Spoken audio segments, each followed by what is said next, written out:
Assalamualaikum warahmatullahi wabarakatuh. Baiklah, perkenalkan nama saya Dinda Anayani. Saya akan mempresentasikan ujian tengah semester ekonomi mikro. Yang pertama, aspek kelangkaan dalam ilmu ekonomi. Kelangkaan adalah kondisi di mana manusia tidak bisa memenuhi kebutuhannya sehari-hari karena sumber daya alam yang terbatas atau tidak ada. Dalam ilmu ekonomi, dikatakan bahwa kelangkaan merupakan kondisi di mana kebutuhan manusia lebih banyak daripada produk yang tersedia. Faktor-faktor kelangkaan yang pertama ada letak geografis yang berbeda, yaitu sumber daya yang tersebar di berbagai daerah, di antaranya daerah yang satu dengan daerah yang lain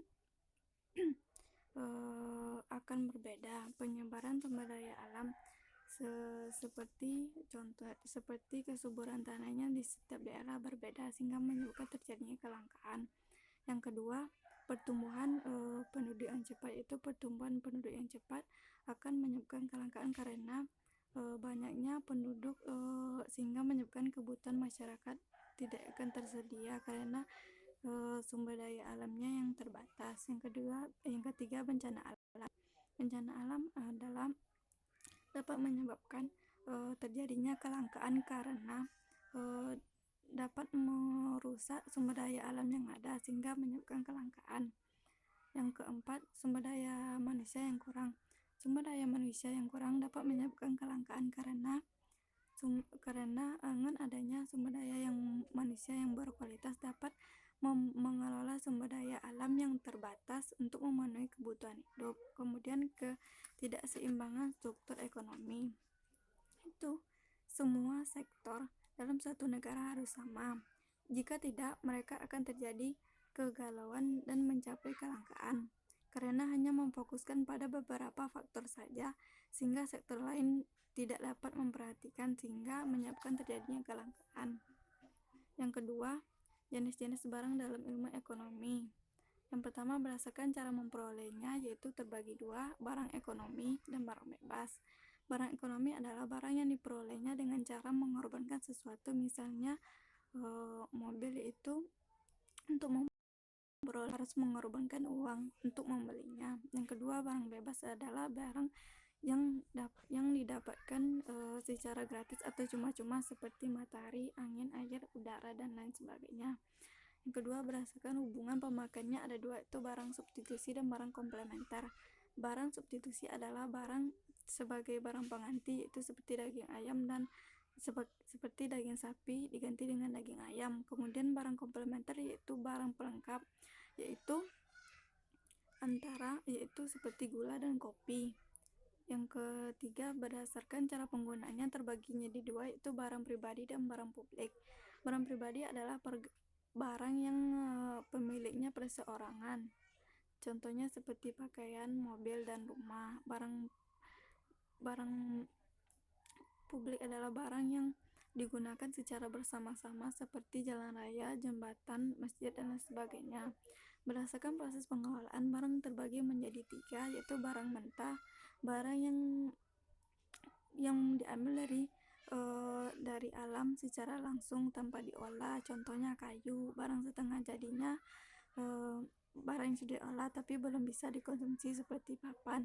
Dan barang jadinya, barang yang sudah bisa digunakan oleh menjadi kayu dan menjadi meja dan kursi. Yang kelima, berdasarkan kepentingan terbagi menjadi 4, itu barang esensial, normal, barang inferior, barang mewah. Barang esensial adalah barang yang kepentingannya untuk memenuhi kebutuhan hidup manusia seperti makanan, sayuran, buah-buahan, dan lain sebagainya. Barang normal adalah barang yang permintaannya menurun ketika harganya naik seperti HP. Kemudian barang inferior adalah barang yang mengurangi daya pengguna ketika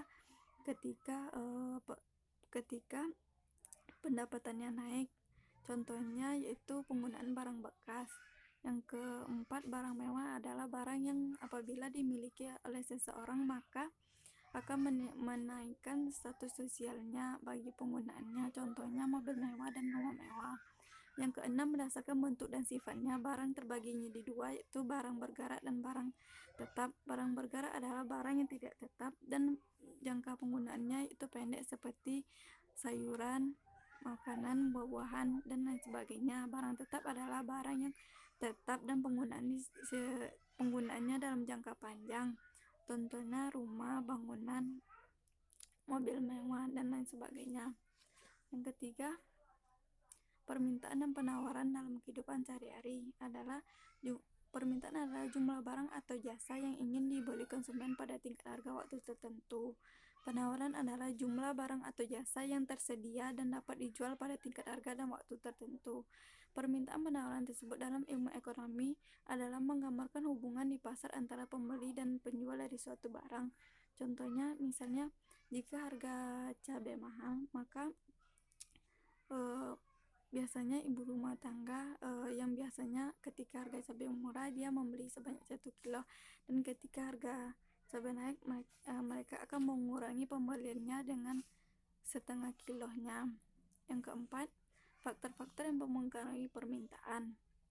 Harga, yaitu yang pertama harga barang itu sendiri. Jika harga naik maka permintaan akan turun yang sifatnya positif. Yang kedua, harga barang lain, yaitu barang substitusi, yaitu barang pengganti, barang komplementer, yaitu barang pelengkap. Tingkat pendapatan juga mempengaruhi permintaan. Jika pendapatannya naik maka permintaan suatu barang juga akan meningkat. Kemudian selera masyarakat. Yang kelima, faktor-faktor yang mempengaruhi penawaran, yaitu harga barang bersangkutan, yaitu harga barang itu sendiri. Jika barang itu naik maka penawaran juga akan meningkat. Kemudian harga barang lain, biaya produksi juga mempengaruhi penawaran. Jika bahan baku suatu produk mahal maka penawaran juga akan meningkat. Kemudian tingkat teknologi, jumlah produsen, kebijakan pemerintah, itu pajak, subsidi, faktor alam juga mempengaruhi penawaran. Jika di suatu terjadi bencana alam maka produksi barang tersebut akan menurun sehingga mengakibatkan penawaran. Yang keenam, bunyi hukum permintaan dalam kurva penawaran, yaitu berbanding terbalik, yaitu jika harga naik maka permintaan turun. Dalam kurva ini dapat kita lihat bahwa ketika harga barang 2.400 maka permintaannya menjadi 6, sedangkan ketika harga menjadi 3.200 maka permintaannya menjadi 2. Yang ketujuh, bunyi hukum penawaran dalam kurva penawaran, yaitu hukum penawaran yaitu berbanding lurus. Jika harga naik maka penawaran juga akan naik. Berdasarkan kurva ini dapat kita lihat bahwa ketika harga suatu barang 2.400 maka jumlah yang ditawarkan 2. Ketika harga 200 penawaran menjadi 6. 8. Tujuan mengetahui nilai elastisitas permintaan suatu barang. Untuk mengetahui seberapa respon atau kepekaan konsumen terhadap perubahan jumlah barang yang diminta sebagai akibat dari perubahan harga barang tersebut. Yang kedua, sebagai landasan dalam menyusun penjualan suatu perusahaan. Jika diketahui dari responsif permintaan terhadap barang,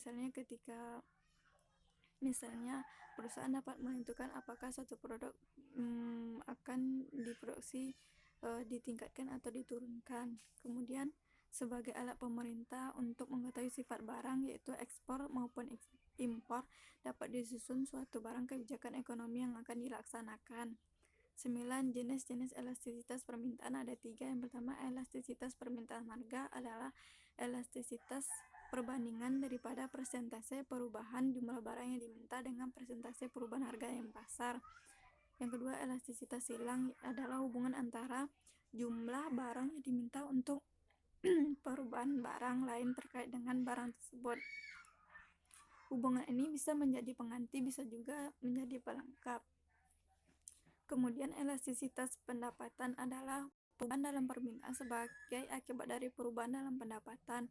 Misalnya Apabila pendapatan meningkat 10%, maka permintaan suatu barang meningkat 20%, maka elastisitas pendapatannya menjadi 20% dibagi 10% menjadi sama dengan 2. 10. Tingkat elastisitas permintaan suatu barang beserta kepadan. Contohnya, 1. Permintaan elastisitas itu besar dari 1 adalah perbandingan persentase perubahan harga lebih kecil dari persentase perubahan permintaan.